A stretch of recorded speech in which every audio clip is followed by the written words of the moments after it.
দেখতে কেমন হয়েছে রে প্রীতি? ভালো। এত মুখ গোমরা করে বলছিস কেন রে?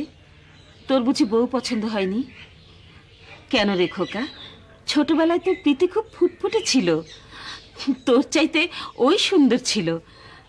আমার ছেলে বলে বলছি না, এখন তো আমার ছেলেকে দেখলে লোকে চোখ ফেরাতে পারে না। প্রীতি নিশ্চয়ই এতদিনে আরো বেশি সুন্দরী হয়েছে। বল না খোকা, ওদের কথা বল। রোমেনা তোকে দেখে কি করলো? তোকে খুব আদর করলো না? হ্যাঁ মা, খুব খুব আদর করেছে মা। আমাকে তো আসতে দিতে চাচ্ছিল না। আচ্ছা আচ্ছা, প্রীতি আমার বৌমা কবে আসবে? আমি তো আর বেশি দিন বাঁচবো না। কতদিন বলেছে ডাক্তার? 2 মাস না 3 মাস? এর মধ্যে আসবে তো? মা, মা এসব কথা যদি তুমি আর একবার বলো, আমি কিন্তু এই বাড়ি ছেড়ে চলে যাবো। যেদিকে দু চোখ যা যাবো আর কখনো ফিরবো না মা। পাগল, এত বড় হয়েছিস খোকা, এখনো বোকায় রয়ে গেলি।